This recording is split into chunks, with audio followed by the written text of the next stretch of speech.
శ్రీ గురుభ్యో నమః శ్రీమాత్రే నమః. మహాశివరాత్రి పర్వదినాన మహోత్కృష్టమైనటువంటి ఉత్సవాలకు ప్రతి ఒక్కరు కూడా వస్తున్నామని ఫోన్ చేస్తున్నారు. చాలా చాలా చాలా సంతోషము. చాలామందికి కొన్ని సందేహాలు ఉన్నాయి. ఆ సందేహ నివృత్తికై ఈ వీడియో చేయడం జరుగుతుంది. ఈ వీడియో మహాశివరాత్రి 21 ఫిబ్రవరి 2020వ సంవత్సరానికి గాను ఈ వీడియో సంబంధించి చెప్పడం జరుగుతుంది. అయితే ఎవరైతే కనుక వైశ్రవణ తంత్రానికి రావాలనుకుంటున్నారో వైశ్రవణ తంత్రానికి శ్రీచక్ర హోమకుండం మీద కూర్చునేటువంటి అవకాశం కల్పిస్తున్నాము. కాబట్టి మీరందరూ కూడా వైశ్రవణ తంత్రానికి హ్యాపీగా మీరు రావచ్చు. దీనికి 2 రకాల ఛార్జెస్ ఉంటాయి. ఒకటి 25,000, రెండొకటి 51,000 ఛార్జెస్ ఉంటాయి. సో 25,000 ఎవరైతే కడతారో వాళ్ళకి 9x9 కుబేర సంపుటి యంత్రం అనేది వస్తుంది. ఎవరైతే వ్యాపారం చేసే వాళ్ళు ఉంటారో, ముఖ్యంగా వాళ్ళ ట్రాన్సాక్షన్స్ చాలా హెవీగా ఉంటాయో, వాళ్ళకి ఏళ్ళనాటి శని ప్రభావం ఉన్నటువంటి వారికి అయితే కనుక 51,000 ఛార్జ్ ఉంటుంది. ఈ యొక్క ఛార్జ్ ఎవరైతే కనుక పే చేస్తారో వారికి విశేషంగా 12x12 అంటే పెద్ద సైజుది శ్రీ యంత్రం, సంపూర్ణ శ్రీ యంత్ర కుబేర భాండార యంత్రము, వ్యాపార వృద్ధి యంత్రం ఇవ్వడం జరుగుతాయి. కాబట్టి మీ వ్యాపారం వృద్ధి అవ్వడానికి కుబేర సంపుటి యంత్రం ఉంటాయి. ఆ యంత్రము మీరు స్వీకరించడం జరుగుతుంది. దానితో పాటు ఎవరైతే కనుక వైశ్రవణ తంత్రంలో పాల్గొంటారో వారికి కళ్యాణంలోనూ కూడా భాగస్వామ్యం వహిస్తారు, అభిషేకంలోనూ వాళ్ళు భాగస్వామ్యం వహిస్తారు. ఇది వైశ్రవణ తంత్రానికి. ఎవరైతే వైశ్రవణ తంత్రం గురించి వస్తున్నారో వారు తప్పకుండా 5 కేజీల ఆవు నెయ్యి తీసుకొని రావాలి. మిగతా పూజా సామాగ్రి మీ వసతులు మేము కల్పించే ప్రయత్నం చేస్తాము. కాబట్టి 5 కేజీల ఆవు నెయ్యి తప్పనిసరి తీసుకొని రావాలి. ఎందుకోసమంటే మంచి ఆవు నెయ్యి మీరు స్వతసిద్ధంగా వెళ్ళి తీసుకొని రండి. వచ్చేటప్పుడు సాధ్యమైనంత వరకు బిల్వపత్రాలు తీసుకొని రండి. మాకు బిల్వపత్రాలు ఎక్కువగా దొరకకపోవచ్చు. ఎంత వీలైతే అంతమంది వచ్చే ప్రతి భక్తులు కూడా, వైశ్రవణ తంత్రం కాదు, ప్రతి భక్తులు కూడా, ఎంతమంది ఇంటి దగ్గర ఎక్కడో ఒక చోట బిల్వ చెట్టు ఉంటుంది. సో పత్రి చెట్టు, సో పత్రి ఆకులు ఎన్ని వీలైతే అన్ని తీసుకొని రండి. 1,00,000 బిల్వార్చన అయితే మహాసంతోషం. కాబట్టి ఆల్రెడీ శివలింగాలు సిద్ధమయ్యాయి, స్ఫటికలింగాలు వచ్చేసాయి. కాబట్టి ఎవరైతే కనుక వైశ్రవణ తంత్రంలో పాల్గొంటారో వాళ్ళందరికీ కూడా ఇదే ఆహ్వానం. ఇక రెండవ దానికి వచ్చేసరికి శ్రీచక్ర స్ఫటికలింగం గురించి అడుగుతున్నారు. శ్రీచక్ర స్ఫటికలింగం ఎవరికైతే కావాలో వాళ్ళు నేరుగా కూడా రావచ్చు, లేదా బై పోస్ట్ ద్వారా కూడా మీరు స్వీకరించవచ్చు. ఆల్రెడీ బాక్సులు తెప్పియడం జరిగింది. ఈసారి అందరికి కూడా బాక్స్లో నీట్గా పెట్టి అందరికీ పోస్ట్ చేయడం జరుగుతుంది. ఎవరైతే కనుక శివశక్తి స్ఫటిక లింగం గురించి చూస్తున్నారో వారు మీరు ఆన్లైన్లో పే చేయవచ్చు. ఆన్లైన్ అంటే ఏంటి? గూగుల్ పే, కింద కనిపిస్తున్న స్క్రీన్ మీద కనిపిస్తున్నటువంటి గూగుల్ పేకి ఫోన్ చేయండి. చాలామంది నా పేరు పెట్టి కొంతమంది వెబ్సైట్లు చేసి పేమెంట్ తీసుకునే ప్రయత్నం చేస్తున్నారని తెలిసింది. కాబట్టి ఏ వెబ్సైట్లో కూడా లాగిన్ అవ్వద్దండి. pradeepjoshi.in అనే వెబ్సైట్ని కూడా నేను ఇప్పుడు పేమెంట్స్ స్టాప్ చేయించడం జరిగింది. దాంట్లో హ్యాకింగ్ కూడా ఇవ్వడం జరిగింది. కాబట్టి ఏ వెబ్సైట్లో కూడా విజిట్ అయ్యి ఎక్కడ కూడా మీరు పేమెంట్ చేయవద్దు. కేవలము ఈ కింద స్క్రోల్లో కనిపిస్తున్న నంబర్లకు మాత్రం గూగుల్ పే లేదా ఫోన్పే చేయండి. అక్కడనే మీ పేరు, మీరు ఎందుకోసం పేమెంట్ చేశారు ఫర్ స్ఫటికలింగం, తర్వాత మీ పేరు, మీ యొక్క అడ్రస్ కంప్లీట్గా రాయండి. తర్వాత phone number compulsory, pin code number compulsory. So phone number తప్పకుండా రాయండి. అయితే మేము ఎలా ఈ యొక్క శ్రీచక్ర లింగాలు పంపిస్తున్నామంటే, ఎవరైతే గూగుల్ పే, ఫోన్పేలో పేమెంట్ చేశారో వాళ్ళ యాప్లో మేము అన్నీ కూడా ఓపెన్ చేసుకొని వాళ్ళ అడ్రస్లన్నీ కూడా మా దగ్గర నోట్ చేసుకుంటున్నాం. ఆ నోట్ చేసుకున్న తర్వాత మొత్తం కూడా అందరి అడ్రస్లు రాస్తాము. రాసిన తర్వాత ఆ అడ్రస్కి సంబంధించి మీ అడ్రస్ ఎప్పుడైతే నోట్ అయ్యిందో, నోట్ కాగానే మీకు నోటెడ్ అని పంపిస్తాం. అంటే మీ అడ్రస్ మేము రాసిన తర్వాత నోటెడ్ అని రాస్తాం. ఓకే, దెన్ తర్వాత మీకు ఎప్పుడైతే పోస్ట్ చేస్తామో పోస్టెడ్ అని వచ్చేసి మీకు అక్నాలజ్మెంట్ నెంబర్ వస్తుంది. మీ గూగుల్ పేలో మీ అక్నాలజ్మెంట్ నెంబర్ వస్తుంది. మేము సాధ్యమైనంతటి ప్రయత్నం చేస్తున్నాము అందరికీ అక్నాలజ్మెంట్ ఇవ్వడానికి. అయితే పల్లెటూరు వాళ్ళకైతే కనుక ఇండియన్ స్పీడ్ పోస్ట్ ద్వారా పంపిస్తాము, లేదా ఇంకా కొరియర్ ద్వారా పంపించే ప్రయత్నం చేస్తాం. ఎట్టి పరిస్థితుల్లో మీకు అది రీచ్ అయ్యేటట్టు చేసే బాధ్యత మాది ఉంటుంది. ఒకవేళ రీచ్ అవ్వలేకపోతే మీరు కంగారు పడొద్దు. దేనికైనా మీరు కాంటాక్ట్ అనేది కనుక మీరు ఎక్కడైతే పే చేశారో అక్కడి నుంచి మాత్రమే మీరు కాంటాక్ట్ చేయండి. మళ్ళీ మాకు వాట్సాప్లో ఇటు కాల్ చేసి వాట్సాప్లో మెసేజ్లు పెట్టి ఫోన్ చేసి మేము కన్ఫ్యూజ్ అవుతున్నాము. కాబట్టి గూగుల్ పేలోనే మీరు మెసేజ్ పంపించండి. మీరు పే చేసిన దగ్గరనే మెసేజ్ పంపించండి. సో మేము కన్ఫ్యూజ్ అవ్వము, మీకు కన్ఫ్యూషన్ ఉండదు. క్లియర్? సో స్ఫటికలింగాలు ఇవి. సో మీరు డైరెక్ట్ వచ్చి కూడా స్ఫటికలింగాలు తీసుకోవచ్చు. అయితే ఇక్కడ ఇంకో ప్రశ్న అడుగుతున్నారు, స్ఫటికలింగానికి మేము అభిషేకం చేయాలనుకుంటున్నాము అంటున్నారు. మీరు అభిషేకము శివరాత్రి రోజు మీరు చేయాలి అనుకుంటే మాత్రం మేము శివలింగం ఇస్తాము, వేద మంత్రాలు సహా ఇది ఇస్తాము, మంచినీళ్ళు ఇస్తాం. కానీ కలశాలు, తర్వాత ప్లేటు, తర్వాత పాలు, పెరుగు, తేనె, నెయ్యి, చక్కెర ఇవి ఏవి కూడా మేము అక్కడ మీకు సౌలభ్యత ఇవ్వలేము. ఇది దయచేసి అందరు కూడా అర్థం చేసుకోండి. మాకు అంతమంది జనాల్లో మేము సౌలభ్యత ఇవ్వలేము. ఒకవేళ మీరు అవన్నీ మీరు ఇంటి నుంచి తెచ్చుకుంటారంటే హ్యాపీగా మీ ఇంటి నుంచి ప్లేటు, తర్వాత గిన్నెలు, ఆ తర్వాత శివుడికి అభిషేకం చేయాల్సినటువంటి పాడబట్టం మీ పూజ సామాగ్రి షాప్లో దొరుకుతుంది, పాడబట్టం తెచ్చుకోండి. లేదంటే అక్కడిని మేము ఇస్తాం, అభిషేకం చేసుకోండి. పాలు, పెరుగు, తేనె, నెయ్యి, చక్కెర, చెరుకు రసము, ద్రాక్ష రసము, ఏవే రసాలు కావాలో అన్నీ తెచ్చుకోండి. మేము వేదమంత్రాలు చదువుతుంటాం, మీ పాటికి మీరు కూడా కూర్చొని కూడా మీరు అక్కడ అభిషేకం చేసుకోవచ్చు. కానీ ఇక్కడ మంత్రవేత్తగా, తంత్రవేత్తగా, శాస్త్రవేత్తగా నేను మాత్రము అందరికీ మేలు గురించి, లోక కళ్యాణం గురించి ఎవరైతే కనుక పేమెంట్ చేశారో వాళ్ళందరికీ కూడా శివశక్తి లింగాలు ఇవ్వడానికి నేను ప్రత్యేకంగా కూర్చొని దైవీయ అనుగ్రహంతో నేను పూజ చేయడం జరుగుతుంది. ఆ పూజను తిలకించే భాగ్యం అందరికీ కూడా కల్పిస్తున్నాము.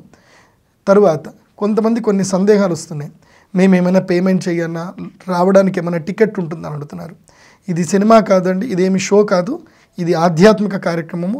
ఇక్కడ అందరికీ ఆహ్వానం, అందరికీ ఈ యొక్క మహా కార్యక్రమానికి ఆహ్వానం. ప్రతి ఒక్కరూ అక్కడికి రావచ్చు. కాకపోతే విచక్షణతో అందరూ కూడా ఉండండి. ఎవరైనా సరే పేమెంట్ చేసిన వాళ్ళు మాత్రం ముందు కూర్చుంటారు, చేయని వాళ్ళు మాత్రం వెనక కూర్చుంటారు. ఇది సర్వసాధారణం.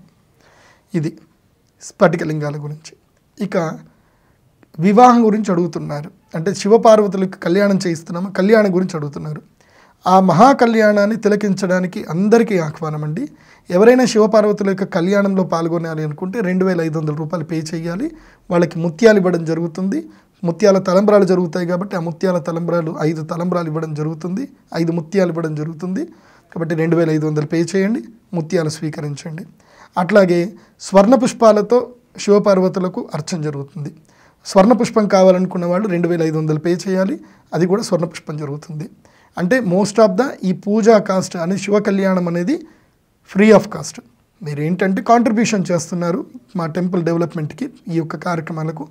ఎందుకోసమంటే ఆ శివలింగం చేయించడానికే దాదాపు 1,00,000 రూపాయలన్నీ అక్కడికి ఖర్చులు అయిపోతున్నాయి, మెయింటైన్ చేయడానికి వాటికి వీటికే ఖర్చులు అయిపోతున్నాయి. సో ఇవన్నీ మీరు ఇచ్చినటువంటి డబ్బుల ద్వారానే మేము గుడి డెవలప్మెంట్ అనేది చేయిస్తున్నాం. ఈ మధ్యనే మొత్తం కూడా నేలంతా చదును చేయడం జరిగింది. దాదాపు దానికి 3-4 లక్షలు ఖర్చు అయింది. నేలంతా చదును అయిపోయింది. ఇంకా గేట్ వేయించడము, కళ్యాణ మండపం తయారు చేయించడము, చాలా కార్యక్రమాలు జరుగుతున్నాయి. అంతా మీరందరూ కూడా కలిసి కాంట్రిబ్యూషన్ చేయటం వల్లనే డెవలప్మెంట్ జరుగుతుంది. కాబట్టి ఈ మహా కార్యక్రమాన్ని వ్యాపార దృక్పథంతో దయచేసి ఎవరు చూడవద్దండి. ఇది అమ్మవారి దేవస్థాన అభివృద్ధి గురించి మీరు ఇచ్చేటువంటి కాంట్రిబ్యూషన్స్ నేను ఫ్రీగా తీసుకోకుండా అందరికీ పూజల ద్వారా వాడికి శ్రీచక్రాలు ఇస్తున్నాము, స్ఫటికలింగాలు ఇస్తున్నాము. కాబట్టి ఒక వ్యవహారం ద్వారా ఈ యొక్క మహా కార్యక్రమం జరుగుతుందని మీరందరూ కూడా భావించాలి, అందరూ సహకరించాలి. ఆ తర్వాత అభిషేక కార్యక్రమానికి వచ్చేసరికి సాయంత్రం పూట అభిషేకాలు ఉంటాయి. 9 గంటలకు అభిషేకం ప్రారంభమవుతుంది. 9 నుంచి లింగోద్భవ కాలం వరకు అభిషేకం ఉంటుంది. అభిషేకం అయిపోయిన తర్వాత ఋత్వికులకు, బ్రాహ్మణులకు సన్మానం ఉంటుంది. అయితే ఈ అభిషేకం అయిన తర్వాత వేద స్వస్తి వచనాలు ఉంటాయి. ఇవి కనీ విని ఎరగరు, ఎప్పుడు కూడా చూసి ఉండరు. వేద స్వస్తి వచనాలు చాలా అద్భుతంగా ఉంటుంది. ఋగ్వేద ప్రియ, ఋగ్వేద సేవామవధారయ అని ఉంటుంది. మీరు ఏ దేవస్థానానికి ఎక్కడికైనా వెళితే క్రౌడ్ ఉంటుంది. మా యొక్క దేవస్థానంలో మాత్రం క్రౌడ్ లేకుండా స్పెసిఫిక్గా మీ అందరికీ ఆహ్వానం చేస్తున్నాము. ఎక్కడ కూడా క్రౌడ్ ఉండదండి, అందరూ ప్రశాంతంగా కూర్చోవచ్చు. ఎల్ఈడి స్క్రీన్ కూడా ఏర్పాటు చేస్తున్నాము. కళ్యాణ మండపంలో కూర్చోలేనటువంటి వారికి, అంటే జనాలు నిండిపోతే కనుక ఎల్ఈడి స్క్రీన్ అక్కడ కూర్చోవచ్చు. ప్రశాంతమైన ప్రదేశము, చుట్టూ పంట పొలాలు, చక్కని స్వచ్ఛమైన గాలి, చాలా హాయిగా ఉంటుంది, ఎలాంటి ఇబ్బంది జరగదు. కాబట్టి అందరు రండి. అయితే శివరాత్రి రోజు మరి కొంతమంది అడుగుతున్నారు, మాకు స్నానాలు చేయడానికి అక్కడ వసతులు ఉన్నాయంటే, స్నానాలు చేయడానికి వసతులు ఉన్నాయంటే బాత్రూమ్స్ కూడా ఉన్నాయి, ఏర్పాటు చేశాము. దాన్ని మీరు చాలా జాగ్రత్తగా మీరు వాడుకోవాలి, నీట్గా వాడుకోవాలి. ఆ తర్వాత ఇంకొక విషయం ఏమి అడుగుతున్నారు అంటే, మేము అక్కడ పడుకోవచ్చా రాత్రి అని అడుగుతున్నారు. దుప్పట్లు మాత్రం తెచ్చుకోండి చలికి మాత్రం. ఆ తర్వాత ఇంకోళ్ళు ఏమడిగారు అంటే కనుక, మరి భోజనాలు ఏమన్నా ఉన్నాయా అని అడుగుతున్నారు. శివరాత్రి ఉపవాసం కాబట్టి ఆ రోజు అందరికీ కూడా ఉప్మా చేయించి పెడుతున్నాము. ఉప్మా అయితే చేస్తున్నాము. ఉప్మా తర్వాత సాబుదానా అనుకుంటున్నాము. పాయసం అయితే చేసి పెడతాను. కాబట్టి ఎవరికైనా ఆకలి వేసిన వాళ్ళు తినవచ్చు. అందులోపల తప్పేమీ లేదు. శరీర మాధ్యం కలుధర్మ సాధనం కాబట్టి ఉపవాసం ఉండాలనుకునే వాళ్ళు ఉపవాసం ఉండొచ్చు. లైట్గా పలహారం తినాలనుకునే వాళ్ళు పలహారం తినవచ్చు. అరటిపండు కూడా తెప్పిస్తున్నాను, పలహారం చేయాలనుకుంటే చేయవచ్చు. కానీ తెల్లవారిన మాత్రం అంటే జాగరణ అవుతుంది. తెల్లవారిన 4 గంటలకే వంటలు ప్రారంభమవుతాయి. 22వ తారీఖు ప్రొద్దున్నే 6:30కి భోజనాలు ఉంటాయి. సో అందరూ దీక్ష విరమణ చేసుకోవచ్చు, ఉపవాసం విరమణ చేసుకోవచ్చు. సో అందరూ కూడా 22వ తారీఖు ఉదయం చక్కగా భోజనాలు చేసి మీ ఇంట్లోకి మీరు బయలుదేరవచ్చు, మీ ఊర్లకి, మీ యొక్క క్షేత్రాలకు మీరు బయలుదేరవచ్చు. కాకపోతే రాత్రి అందరూ ఇన్ఫామ్ చేయాలి ఎంతమంది భోజనాలకు వస్తున్నారనేది రాత్రి ఇన్ఫామ్ చేస్తే దానికి తగ్గట్టుగా మేము అందరికి కూడా వంటలు చేయడం జరుగుతుంది. ఎందుకోసమంటే అన్నం పరబ్రహ్మ స్వరూపం, అది పాడేయకూడదు కాబట్టి అందరూ అక్కడ ఇన్ఫామ్ చేయాలి. సో ఇవి కార్యసరళి అండి. ఉదయం ఎవరైతే వైశ్రవణ తంత్రం చేయాలనుకుంటున్నారో వాళ్ళందరూ కూడా ఉదయమే రావాలి. ఉదయం 7 గంటల వరకు అక్కడ ఉండాలండి. 7 నుంచి 9 గంటల మధ్య ఋత్యుగరణము, పుణ్యావాచనం ఉంటాయి. తర్వాత అగ్ని ప్రతిష్టాపన ఉంటుంది. 9 గంటల నుంచి 12 గంటల వరకు వైశ్రవణ తంత్ర యాగం ఉంటుంది. 12 నుంచి 4 గంటల వరకు రెస్ట్. 4 గంటల నుంచి మళ్ళీ 6 గంటల వరకు చండీ యాగం ఉంటుంది. వైశ్రవణ మంత్రంతో కలిపి, ఎందుకోసమంటే రుద్రుడు శక్తి మాకిద్దరూ సరి అయినటువంటి విధంగా పూజ చేయాలి కాబట్టి మళ్ళీ 4 నుంచి 6 గంటల వరకు యజ్ఞం ఉంటుంది.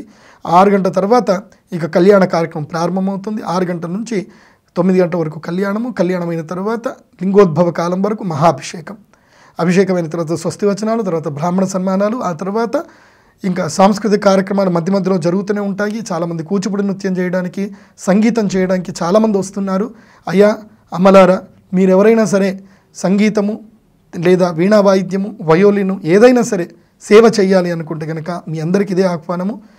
మేము ట్రావెలింగ్ అలవెన్స్ మాత్రం మేము ఇవ్వగలుగుతాం. కళాకారులకి వట్టి చేతులతో పంపించము, సన్మానం చేసే పంపిస్తాము. కాబట్టి కళాకారులందరికీ కూడా ఇదే మా ఆహ్వానము. మీరందరూ కూడా రండి. ఇక టెంపుల్కి ముందుగానే రావాలనుకుంటున్నారు. 20వ తారీఖు వచ్చారు వైశ్రవణ తంత్రానికి, దూరం నుంచి వచ్చారు.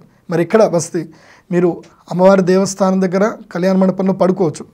కానీ అక్కడంతగా చలి బాగా పెడుతుంది, రాత్రి గాలి విపరీతంగా వస్తుంది. కాబట్టి ఒకవేళ తట్టుకోలేరు, మీరు ఆ చలిని తట్టుకోలేరు అనుకుంటే కనుక నిజామాబాద్లోనే హోటల్స్ ఉన్నాయండి. అక్కడ కపిల హోటల్ ఉంది, తర్వాత ఇంకోటి నిఖిల్ సాయి అని ఒకటి ఉంది. సో చాలా హోటల్స్ ఉన్నాయి నిజామాబాద్లో. మీకు మేక్ మై ట్రిప్లో కానీ, గోఈబీబో కానీ, గూగుల్ మ్యాప్లో కానీ హోటల్స్ ఇన్ నిజామాబాద్ అని కొడుతూ వస్తాయి. సో మీరు ఏ హోటల్ అయినా దిగొచ్చు, చాలా తక్కువ రేట్లోనే ఉంటాయి. 2000, 3000లోనే ఉంటాయి. కపిల హోటల్ అయితే తక్కువ రేటు ఉంటుంది. సో మీరు ఏ హోటల్లో అయినా సరే దిగవచ్చు. వంశీ ఇంటర్నేషనల్ కూడా ఉంటుంది, అది కూడా కంఫర్ట్గానే ఉంటుంది. సెంట్రలైజ్డ్ ఏసీ ఉంటుంది. ఏ హోటల్ అయినా మీరు దిగండి. కాకపోతే పొద్దున్నే మరి మీరు బయలుదేరి రావాలి. ఈ మధ్య నిజామాబాద్లో కూడా క్యాబ్లు కూడా వచ్చినాయి అనుకుంటున్నారు, ఓలా క్యాబ్లు వచ్చాయి అంటున్నారు. నాకు అంతగా తెలియదు. బట్ మీరు సొంతంగా కారులో వస్తే కనుక మంచిది, కారులో వస్తే ఇంకా మంచిది. కాబట్టి అందరూ కూడా రండి, మహాద్భుతమైనటువంటి కార్యక్రమంలో పాల్గొనండి. ఒకవేళ కనుక ఈ వైశ్రవణ తంత్రం అయిన తర్వాత బాసరికి వెళ్ళాలనుకుంటున్నాము, ఒకవేళ బాసరికి వెళ్ళి గంగలో స్నానం చేయాలనేది ఒకటి ఉంది. ఒకవేళ అనుకుంటే కనుక వెళ్ళడం జరుగుతుంది. అది తాత్కాలికంలో నిర్ణయం తీసుకుంటాము. కాబట్టి అందరూ కూడా తమ తమ వెహికల్స్లో రండి. మోస్ట్ ఆఫ్ మీరు మీ పర్సనల్ వెహికల్ చేసుకొని వస్తే మంచిది. అయితే గుంటూరు నుంచి చాలామంది వస్తున్నామంటున్నారు, భీమవరం నుంచి వస్తున్నామంటున్నారు, నెల్లూరు నుంచి వస్తున్నారు, తర్వాత కరీంనగర్, సిద్దిపేట, వరంగల్, ఇలా వివిధ ప్రాంతాల నుంచి వస్తున్నారు. కాబట్టి కింద కామెంట్స్లో ఏం చేయండి అంటే, ఎవరైనా ఏదైనా ఊరు నుంచి వస్తే కనుక కరీంనగర్ ఫ్రమ్ ఇయర్ ఇక్కడ లైక్ కొట్టండి అనండి. ఆ లైక్ దగ్గర మీరు కరీంనగర్ ఎవరెవరుతున్నారో అందరూ ఒక దగ్గరికి కలుసుకోండి. సో ఎట్లయినా సరే కరీంనగర్, భీమవరం మీరు అందరూ కలిసి వస్తే మంచిది. సో ట్రైన్స్ ఎక్కడి నుంచి అవైలబుల్ చూసుకోండి. మళ్ళీ టెంపుల్కి రీచ్ అవ్వడం ఎలాగ, బస్ స్టాండ్ నుంచి, రైల్వే స్టేషన్ నుంచి. ట్రైన్లో వస్తే కనుక మీరు రైల్వే స్టేషన్ దిగిన తర్వాత మోస్ట్లీ ఆటోకి 200 నుంచి 300 తీసుకుంటారు, ఇంకా తక్కువ కూడా తీసుకోవచ్చు. 13.5 కిలోమీటర్లు ఉంటుందండి. అక్కడ నుంచి రైల్వే స్టేషన్ నుంచి నందిపేట్కి వెళ్ళే మార్గం అండి, మాక్లూర్ మండలము అని ఉంటుంది. సో మీరు గూగుల్ మ్యాప్లో వెతుక్కోండి అడ్రస్సు, మీకు ఇక్కడ నావిగేషన్ నేను కింద స్క్రోల్ ఇస్తాను. సో కామెంట్స్లో కూడా ఒక అడ్రస్ పెట్టేసి ఉంచుతాను, పిన్ చేసి ఉంచుతాను. కాబట్టి శ్రీ లలితా త్రిపుర సుందరి దేవి టెంపుల్ అని మీరు గూగుల్ మ్యాప్లో కొట్టండి, నిజామాబాద్ అని కొట్టాలి. కొడితే మీకు కరెక్ట్గా అడ్రస్ వస్తుంది గూగుల్ మ్యాప్లో. ఆ అడ్రస్కి మీరు రండి. ఏవైనా సరే సందేహాలు ఉన్నా ఏమున్నా సరే ఆల్మోస్ట్ మేము బోర్డింగ్స్ అని పెడతాము.